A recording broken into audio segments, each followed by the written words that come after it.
तरफ है अमित, जो कि मिस्टर संजय दत्त के डिफेंस में लड़ रहे हैं। क्या वो अपने सबूतों और गवाहों से मिस्टर संजय दत्त को अब निर्दोषी ठहरा पाएंगे या नहीं? And the courtiers are सेवक एंड शोभम वर्मा। तो देखते हैं कि कैसे जो जजेस हैं वो पुलिस के सबूतों और गवाहों से भी ज्यादा लोगों के दिल के धड़कनों को जानते हैं, सच और झूठ का इंसाफ करते हैं। And the typewriter and its steno are Arpita, Shilpi and Trisha Ramsey, and the art administrator is Prashant. And the police are Keshav and Suraj. And Alok is playing the role of Mr. Sanjay Dutt, जो कि एक बहुत बड़े celebrity हैं। उन्होंने films में काम किया है, ड्रामास में काम किया है, एक्शंस में काम किया है। तो जानना ये है कि कैसे वे एक अपराधी ठहराए जा रहे हैं। और उनके फादर सुनील दत्त का रोल प्ले कर रहे हैं अंकित। वो एक नेता थे, अभिनेता थे और देश के एक सच्चे सिपाही भी थे। तो मिस्टर सुनील दत्त ने कैसे मिस्टर संजय दत्त के जीवन में उन्हें गाइड किया है, प्रेरणात्मक दी है। और मिस्टर संजय दत्त ने ये बात खुद कहा है कि उनके फादर, उनके पापा उनके जीवन के एक आइडल भी हैं। और आज का केस एक ऐसे सेलिब्रिटी के बारे में जिसे आप सब जानते होंगे, संजय दत्त। संजय दत्त आर्मेक केस, एक ऐसा केस जिसने पूरे देश को हिला दिया था, एक ऐसा केस जिसके बारे में कोई सोच नहीं सकता था कि इतने बड़े सेलिब्रिटी के घर से मिलेंगे कुछ गैर कानूनी हथियार। तो इन सब की शुरुआत होती है साल 1993 में, एक ऐसा साल जिसने मुंबई की हवा में बारूद भर दी थी। वो साल जब मुंबई में हर जगह बॉम्ब ब्लास्ट हो रहे थे, देश की आर्थिक राजधानी मुंबई, वहाँ हर जगह दंगे फसाद चल रहे थे। और इसी बीच खबर आती है कि बॉलीवुड के सुपरस्टार मिस्टर संजय दत्त के घर से मिले कुछ गैर कानूनी हथियार। क्या मुंबई बॉम्ब ब्लास्ट के पीछे संजय दत्त कहाँ था? क्या वो इन सब में मिले हुए थे या ये सब थी एक साजिश? ये तो हमें अंत में पता चलेगा जब कोर्ट का फैसला आएगा। पक्ष और विपक्ष सुने जाएंगे और कोर्ट अपना जजमेंट देगी। हथियारों और धमाकों के बीच एक ऐसा अभिनेता खड़ा था जो लाखों लोगों का मार्गदर्शक बन सकता था, पर वो आज एक कटघरे में खड़ा था। तो आइए जानते हैं इस केस की असली कहानी, जिसमें है कानून और एक एक्टर की जिंदगी का सबसे बड़ा मोड़। तो इस केस के पहले वकील है मिस्टर सतीश मानसिंह, जो संजय दत्त के पक्ष में है, और दूसरे वकील मिस्टर उज्ज्वल निगम, जो उनके विपक्ष में है। तो आइए देखते हैं कि संजय दत्त सच में एक अपराधी थे या निर्दोष। एक film star mister Sanjay Dutt के बारे में है। मिस्टर दत्त पे आज आरोप लगा है कि उन्होंने अपने घर में 2 AK-56 राइफलें, 9 मैगजीन तथा 450 कारतूस अपने घर में अवैध रूप से रखे हैं। ये हथियार एक ऐसी कैटेगरी में आते हैं जो 1959 के आर्म एक्ट केस की धारा 3, धारा 5 और धारा 25 के रूप में एक गंभीर अपराध है। और माय लॉर्ड, मिस्टर दत्त ने इन हथियारों का लेने का ना तो किसी से लाइसेंस लिया गया और ना ही इन हथियारों को लेने का कोई कानूनी कारण बताया गया। माय लॉर्ड, मैं इस केस के मुख्य दोषी मिस्टर संजय दत्त को कटघरे में बुलाने की इजाजत चाहता हूँ।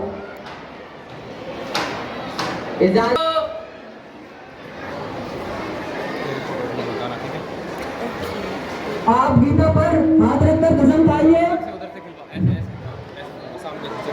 आप गीता पर सच के खिलाफ कुछ नहीं बोलोगे। मैं गीता पर हाथ रख के कसम खाता हूँ, जो बोलूंगा सच बोलूंगा, सच के सिवा कुछ नहीं बोलूंगा। आपको इस केस में दोषी ठहराया गया है, क्या आप कुछ कहना चाहेंगे? माय लॉर्ड, मैं अपना आरोप समझता हूँ, लेकिन मैं यह कहना चाहता हूँ कि मैं आतंकवादी नहीं हूँ। मैंने हथियार अपनी और अपनी परिवार की सुरक्षा के लिए रखे थे। मिस्टर दत्त, इस बात की क्या गारंटी है कि आपने हथियार अपने परिवार की सुरक्षा के लिए रखे थे? माय लॉर्ड, क्योंकि उस समय हिंदू और मुस्लिम के दंगे हो रहे थे और मेरे पिताजी को धमकियां पे धमकियां आ रही थी। इस वजह से मैंने अपने दोस्त से कहकर हथियार मंगवा लिए थे। माय लॉर्ड, आखिरी में मैं इतना ही कहना चाहूंगा, अपन ने हथियार अपनी प्रोडक्शन के लिए मंगवाए थे, इसमें कोई आतंकवादी वाला सीन नहीं है। लेकिन मिस्टर दत्त, मैंने तो आपको ठहराया ही नहीं कि आप आतंकवादी हो। Point to be noted my Lord. के दौरान इनके घर पे अवैध हथियार भी पाए गए। Objection my Lord. Objection granted. First of all, I am Satish Mansingh and I am the defence lawyer of this case.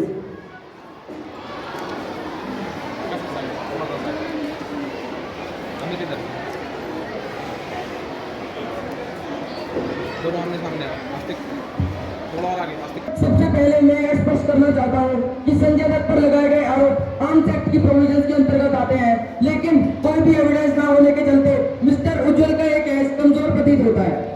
Mister Satish, please proceed with the factual background. My Lord, घटना के समय शहर में अत्यंत अस्थिर वातावरण था, जिसके चलते कई इंडिविजुअल्स के तहत व्यापक कार्रवाई की जा रही थी। इसी के चलते मेरे क्लाइंट संजय दत्त के पास जो वस्तु रिकवर हुई वे इलीगल आर्म्स की विलफुल पोजेशन की कैटेगरी में नहीं आती। मिस्टर उज्जवल, आप कुछ कहना चाहेंगे? यस माय लॉर्ड, प्रोसिक्यूशन यह सबमिट करता है कि आर्म्स एक्ट के तहत वेपन रखना, खरीदना या कंसील करना, चाहे वो किसी भी कारण से हो, एक स्ट्रिक्ट लायबिलिटी के तहत आता है। इसलिए मिस्टर दत्त को पूरी तरह से मुक्त नहीं करता। माय लॉर्ड, हम एविडेंस की एडमिसिबिलिटी और सीजर पोजीशन की लीगलिटी पर भी प्रश्न उठाएंगे। हमें यकीन है कि ट्रायल के दौरान हम यह साबित कर देंगे कि मिस्टर दत्त ने कानून का उल्लंघन जानबूझकर नहीं किया है। अपने घर पे रखे, मगर उनका उद्देश्य किसी आतंकी गतिविधि में शामिल होना नहीं था। उन्हें 1993 के दंगों के बाद बहुत सी ऐसी धमकियां मिल रही थी जिससे वे घबरा गए। उन्होंने अपने और अपने परिवार की सुरक्षा के लिए घबराकर ऐसा गलत कदम उठाया। क्या आपके पास कोई सबूत है मिस्टर उज्जवल? जी नहीं माय लॉर्ड, मैं अदालत से सबूत इकट्ठा करने के लिए कुछ समय की इजाजत चाहता हूँ। मिस्टर उज्जवल, कोर्ट आपको 2 दिनों की मोहलत देती है। इस मैटर को अगले 26 तारीख पर एविडेंस एग्जामिनेशन के लिए लिस्ट किया जाता है। आप अपने सबूतों और गवाहों को अगले 26 तारीख में कोर्ट में पेश करेंगे। The court is adjourned till 26 of December. Dutt के घर से मिले कुछ गैर कानूनी हथियार और मिस्टर दत्त को कटघरे में पेश किया गया, पर मिस्टर दत्त का यही कहना है कि उन्होंने वो सारे हथियार अपनी और अपने परिवार की सुरक्षा के लिए रखे थे। उनका किसी भी गैर कानूनी काम से कोई संबंध नहीं, ना कोई बॉम्ब ब्लास्ट से, ना किसी टेररिस्ट अटैक से। और मिस्टर उज्जवल के पास कोई भी सबूत ना होने के कारण कि बॉम्ब ब्लास्ट में संजय दत्त का हाथ था या नहीं, इसलिए उन्हें कोर्ट ने कुछ दिन का समय दिया है ताकि वो सबूत इकट्ठा कर सके। तो अब हमें देखना ये है कि क्या मिस्टर उज्जवल मिस्टर दत्त के खिलाफ में पुख्ता सबूत ढूंढ पाते हैं या फिर नहीं।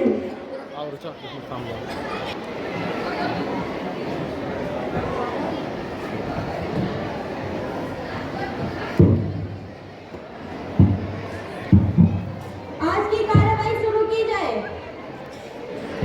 तो मिस्टर उज्जवल, आज आप क्या सबूत लेके? मिस्टर दत्त का बंदर पंजाब से हाथ जुड़ा हुआ था। मैं आज आपको कुछ सीसीटीवी फुटेज दिखाना चाहता हूँ। क्या इसकी इजाजत है? इजाजत है।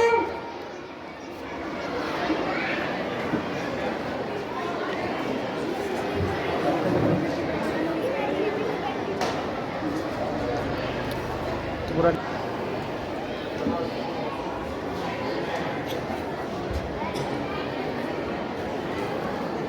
MSJ1 B2658 है।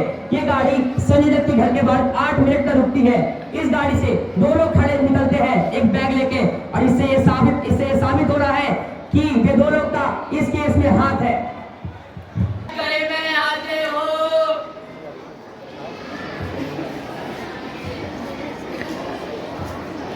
आप गीता पर हाथ रखकर कसम खाइए, जो बोलोगे सच बोलोगे, सच के सिवा कुछ नहीं बोलोगे। मैं गीता पर हाथ रखकर कसम खाता हूँ, जो बोलूंगा सच बोलूंगा, सच के सिवा कुछ नहीं बोलूंगा। मिस्टर केशव, ये गाड़ी किसके नाम पर थी? माय लॉर्ड, जब हमने पता लगाया तो हमें ये पता चला कि वो गाड़ी संजय दत्त के नाम पर ही थी। Point to be noted my Lord. जैसा कि इंस्पेक्टर केशव ने कहा कि ये गाड़ी संजय दत्त के नाम पे थी, और सीसीटीवी फुटेज में साफ साफ दिखाई दे रहा है कि ये गाड़ी संजय दत्त के घर के बाहर 8 मिनट तक रुकती है। इससे ये साफ साफ पता चल रहा है कि वो गाड़ी संजय दत्त के लिए आई थी।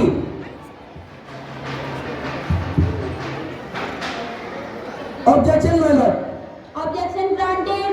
सीसीटीवी फुटेज में कहीं भी संजय दत्त की कोई पिक्चर नहीं है। उस फुटेज में हमें सिर्फ 2 आदमी दिखाई दे रहे हैं, और जहां तक रही बात उस बैग की, तो ऐसा जरूरी नहीं कि उस बैग में सिर्फ और सिर्फ राइफल ही हो। अगर आपकी अनुमति हो तो क्या मैं मिस्टर केशव से कुछ सवाल पूछ सकता हूँ? इजाजत है। इंस्पेक्टर केशव, उस फुटेज में दिखाए गए आप उन 2 आदमियों को पहचान सकते हैं? No sir. क्या आप यह साबित कर सकते हैं कि वो जो बैग था वो संजय दत्त ने ही लिया था? No sir. Point to be noted my lord. मैंने इनसे जितने भी सवाल पूछे सबका जवाब इन्होंने नहीं दिया। इसका मतलब ये है, इससे साफ पता चलता है कि मेरे क्लाइंट मिस्टर दत्त ने किसी से कोई प्रकार का बैग नहीं लिया है।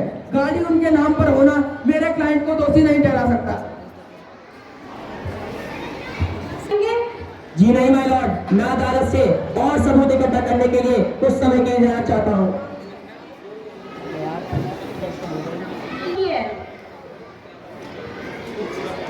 अगली सुनवाई 28 दिसंबर को होगी। The court is adjourn 28 December. Underworld collection द्वारा लोगों द्वारा हुई थी और माय लॉर्ड उस दिन कॉल रिकॉर्ड्स और टावर लोकेशन की आज जानकारी रखी जाएगी। माय लॉर्ड, मैं mister Mehta call record express को कटघरे में बुलाने की इजाजत चाहता हूँ। इजाजत है। मिस्टर मेहता कटघरे में हाजिर हो। बोलोगे, सच बोलोगे, सच के सिवा कुछ नहीं बोलोगे। मैं जूते पर हाथ रख के कसम खाता हूँ, जो बोलूंगा सच बोलूंगा, सच के सिवाय कुछ नहीं बोलूंगा। मिस्टर मेहता, क्या आपके पास कॉल पे कोई पुख्ता सबूत है? Yes my Lord. Mister Mehta, क्या आपने कॉल रिकॉर्ड चेक किए थे?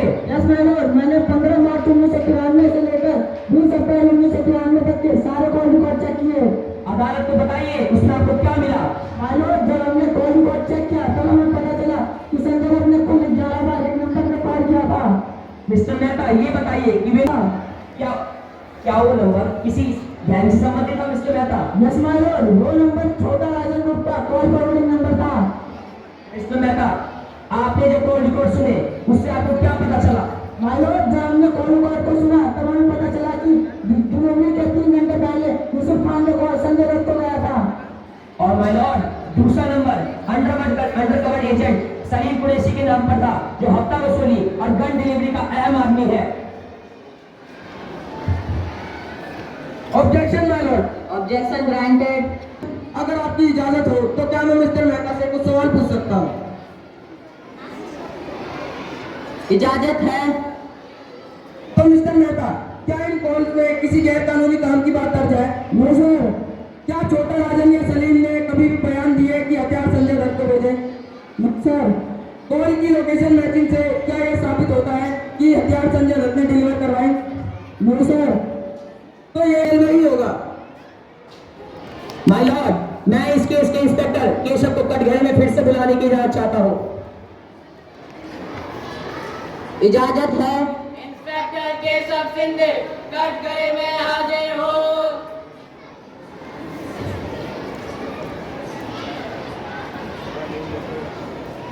आज गीता पर हाथ रखकर कसम खाइए, जो बोलोगे सच बोलोगे, सच के सिवा कुछ नहीं बोलोगे।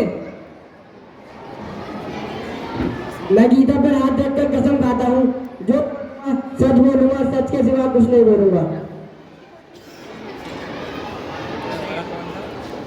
इंस्पेक्टर केशव, अदालत को साफ साफ बताइए कि उस दिन पुलिस रेड के दौरान संजय दत्त के घर पे आपको क्या मिला?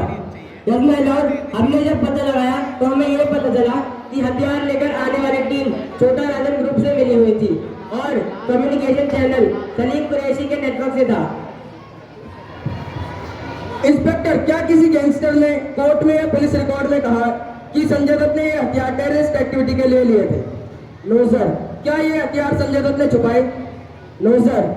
माय लॉर्ड, गैंगस्टर के साथ संपर्क होना और उसके लिए काम करना दो अलग बातें हैं। कॉल सस्पिशियस हो सकते हैं पर साबित नहीं करते कि मेरे क्लाइंट संजय दत्त का इरादा टेररिस्ट एक्टिविटी का ही था। अदालत ने आज सभी गुनाहों को अदालत ने आज सभी लोगों को रिकॉर्ड पर ले लिया है। अगली सुनवाई में कोर्ट अपना आखिरी और अंतिम फैसला सुनाएगा। The court is adjourn till next day. और गंभीर भी मिस्टर उज्जवल ने अपने कोर्ट में 2 गवाह पेश किए। पहले मिस्टर मेहता, जो कोर्ट को ये बताते हैं कि उन्होंने मिस्टर दत्त के फोन रिकॉर्डिंग कॉल्स की बातें सुनी थी, जिसमें इल्लीगल वेपन्स की बात हुई थी, उन्हें रखने की डिलीवर करने की बात हुई थी। और दूसरे गवाह इंस्पेक्टर केशव, जिनका ये कहना है कि उन्होंने मिस्टर दत्त के घर पे हथियार पाए हैं। और अब देखना यह है कि और वहीं दूसरी तरफ मिस्टर दत्त के घर से जो हथियार मिले, इसके साबित नहीं होता कि वो उनका किसी टेररिस्ट अटैक या बॉम्ब ब्लास्ट से संबंध है। वहीं उनकी डिफेंस टीम ये कहती है कि उनका किसी भी फॉर्म क्लास में कोई लेना देना नहीं, मामला काफी गंभीर होता जा रहा है। कोर्ट का यही कहना है कि इन्वेस्टिगेशन को आगे बढ़ाई जाए। तो अब देख रहे हैं कि क्या होता है आगे। क्या सभी लोग जिन्होंने गन ट्रांसफर कराए थे उनका कनेक्शन अंडरकवर लोगों से था, तो हमारे पहले गवाह जिनका कनेक्शन अंडरकवर कनेक्शन से है मिस्टर छोटा राजन को मैं कटघरे में बुलाने की इजाजत चाहता हूँ।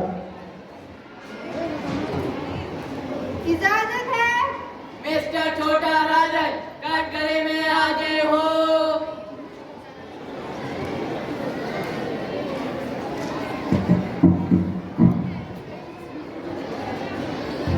आप गीता पर हाथ रखकर कसम खाइए, जो बोलोगे सच बोलोगे, सच के सिवा कुछ नहीं बोलोगे।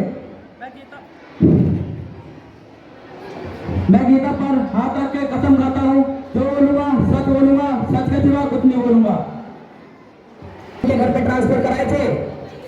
माय लॉर्ड, पूरी दुनिया मुझे गैंगस्टर के नाम से जानती है, पर मैं आज सिर्फ सच कहूंगा।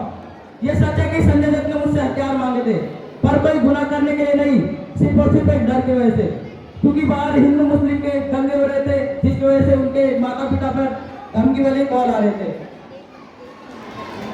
अगर संजय दत्त की जगह कोई और होता तो शायद वो भी यही करता। इतना ही कहना चाहूंगा। अब आप जा सकते हैं मिस्टर छोटा राजन। माय लॉर्ड, इनके साथ एक और आदमी का बहुत बड़ा नाम था, मिस्टर अब्दुल सलीम। इनको मैं कटघरे में बुलाने की इजाजत चाहता हूँ। इजाजत है। मिस्टर अब्दुल सलीम कटघरे में हाजिर हो। के सिवा कुछ नहीं बोलोगे। मैं कसम खाता हूँ, जो बोलूंगा सच बोलूंगा, सच के सिवा कुछ नहीं बोलूंगा।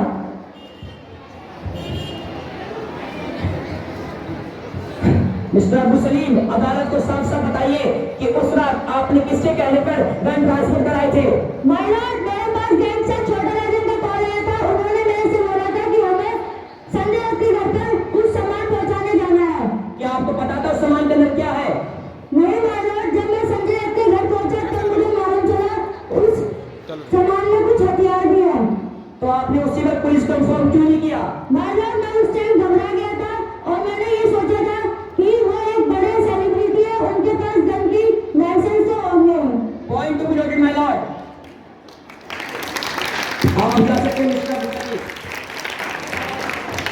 माय लॉर्ड, हमारे तीसरे गवाह मिस्टर सलीम कुरैशी, जिन्होंने गन को ट्रांसपोर्ट कराया था उनके साथ, मैं आपको आग्रह करता हूं कि मिस्टर सलीम कुरैशी को कटघरे में बुलाने की इजाजत दीजिए।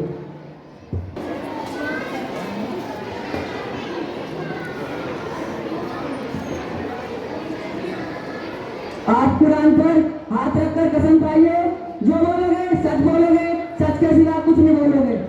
मैं हाथ रखकर कसम खाता हूँ, जो कहूंगा सच के सिवा कुछ नहीं कहूंगा। तो बताइए मिस्टर सलीम कुरैशी कि आपने ये गन ट्रांसपोर्ट से हकीकत तक क्यों कराए थे और किसके कहने पे कराए थे? माय लॉर्ड, मैंने हथियार संजय दत्त के माय लॉर्ड, मैंने हथियार छोटे राजा के कहने पर संजय दत्त के घर में पहुंचाए थे। यह बात सन 1993 के जब हर जगह डर और दहशत का माहौल था, मैंने AK-56 राइफलें संजय दत्त तक पहुंचाई। उन्होंने ये हथियार अपने आत्म सुरक्षा के लिए मांगे थे, ना किसी अपराध या धमाके में शामिल होने के लिए नहीं।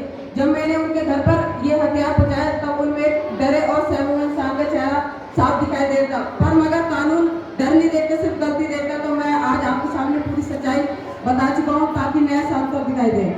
अब आप जा सकते हैं मिस्टर, मैं इसका ढेर में बुलाने की इजाजत चाहता हूँ। इजाजत है। मिस ममता कुलकर्णी कटघरे में हाजिर हो।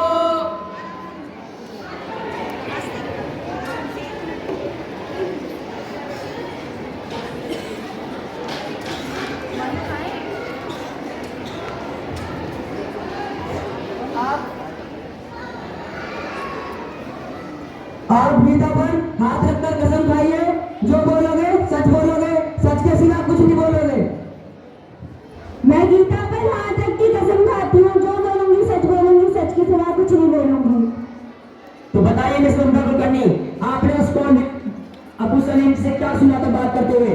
माय लॉर्ड, मैं बस यही जानती हूँ कि अब्दुल सलीम संजय दत्त के दोस्त हैं, क्योंकि मैंने उन्हें फोन पर बात करते हुए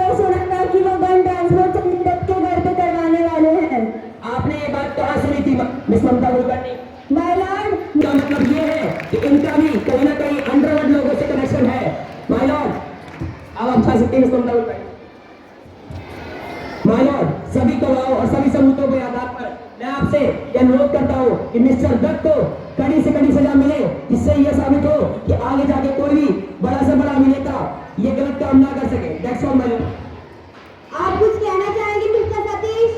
माय लॉर्ड, मेरे पास कुछ ऐसे गवाह हैं जिससे यह पता चल जाएगा कि मेरे क्लाइंट मिस्टर दत्त ने किसी भी तरीके का कोई क्राइम नहीं किया है। मैं अपने पहले गवाह संजय दत्त के पिताजी सुनील दत्त को कटघरे में बुलाने की इजाजत चाहूंगा। बोलोगे सच के सिवा कुछ नहीं बोलोगे? मैं गीता पर हाथ रख के कसम खाता हूँ, जो बोलूंगा सच बोलूंगा, सच के सिवा कुछ नहीं बोलूंगा। तो मिस्टर सुनील दत्त, आपके बेटे पर ये जो आरोप लगे हैं, आप इनके बारे में क्या कहना चाहेंगे? माय लॉर्ड, आज मैं यहाँ ना तो किसी अभिनेता के रूप में आया हूँ, ना ही किसी नेता की तरह। मैं सिर्फ एक पिता के रूप में बोल रहा हूँ। मेरे बेटे संजय दत्त पर टर्डर केस लगाया गया है। मैं सिर्फ इतना कहना चाहता हूँ कि मेरा बेटा आतंकवादी नहीं है। उसने देश के खिलाफ कोई भी गलत काम नहीं किया है। हाँ, माना कि उससे गलती हुई है क्योंकि वक्त आता हालात गंभीर थे, लेकिन उसने किसी को नुकसान पहुंचाने की नीयत कभी भी नहीं रखी। मैं चाहता हूं कि इस मामले में फैसला सच्चाई और कानून के आधार पर ही हो, अफवाह दबाव या राजनीति के आधार पर नहीं। और हम कानून का पूरा सम्मान करते हैं। जो सच है वो सामने आएगा। और माय लॉर्ड, मैंने खुद देश की सेवा बहुत सालों तक की है, क्योंकि मैं खुद एक सिपाही रह चुका हूँ। बस यही कहना चाहता था। अब आप भी तो फिर हाथ रखकर कसम खाइए, जो बोलोगे सच बोलोगे, सच के सिवा कुछ नहीं बोलोगे। मैं कसम खाती हूँ, जो बोलूंगी सच बोलूंगी, सच के सिवा कुछ नहीं बोलूंगी। क्योंकि हिंदू और मुस्लिमों में दंगे हो रहे थे और मेरे पिताजी सुनील दत्त पर धमकियों वाले बोल आ रहे थे कि आपका परिवार खतरे में है। इसी वजह से मेरे भाई ने अपने दोस्तों से हथियार मंगवाए थे। मैं जानती हूँ मेरे भाई ने गलत तरीके से हथियार रखे थे, पर मेरे भाई निर्दोष है। माय लॉर्ड, बस मैं इतना ही कहना चाहूंगी। अब आप जा सकते हैं मिस्टर यादव।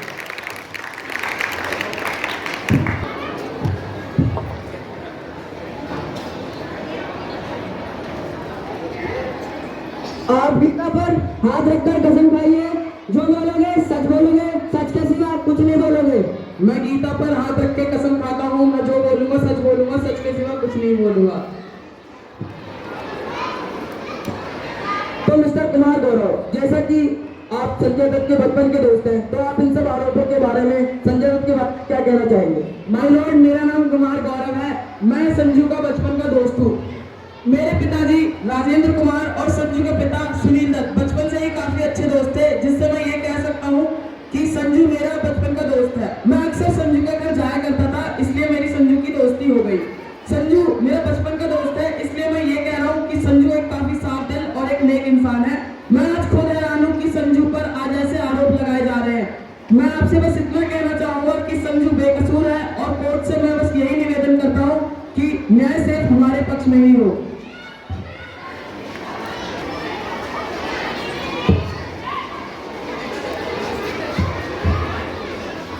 आप गीता पर हाथ रखकर कसम खाइए, जो बोलोगे सच बोलोगे, सच के सिवा कुछ नहीं बोलोगे।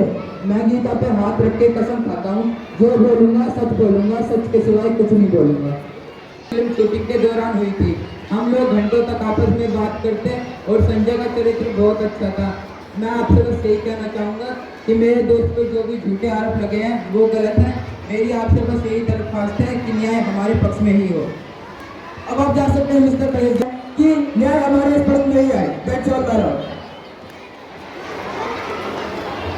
यह न्याय करती है। आरोपी संजय दत्त के पास गैर कानूनी हथियार थे, जो आर्म्स के अंतर्गत दंडनीय अपराध है। परंतु अदालत ये भी मानती है कि आरोपी का किसी आतंकी गतिविधियों से सीधा संबंध नहीं था।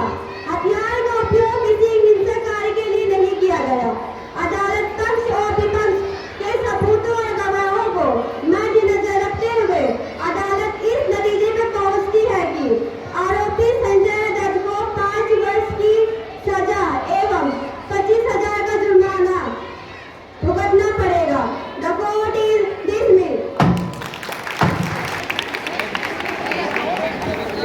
अंतिम सुनवाई थी। माहौल बहुत गंभीर था, चारों तरफ हलचल मचा हुआ था। सब यही जानना चाहते थे कि आखिर क्या होगा, न्याय किसकी तरफ होगा, आखिर सच का परिणाम किस पे पड़ेगा भारी।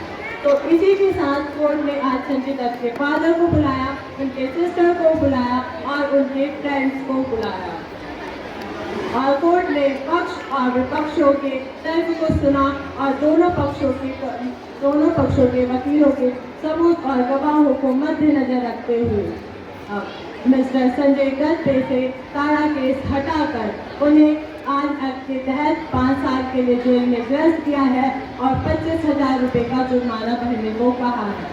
तो इसी के साथ हमें ये पता चला कि न्याय सबके साथ होगा, न्याय सबके साथ बराबर होगा, चाहे वो नेता हो या अभिनेता हो, चाहे वो आम आदमी हो या वो बड़ी से बड़ी हस्ती हो। Thank you.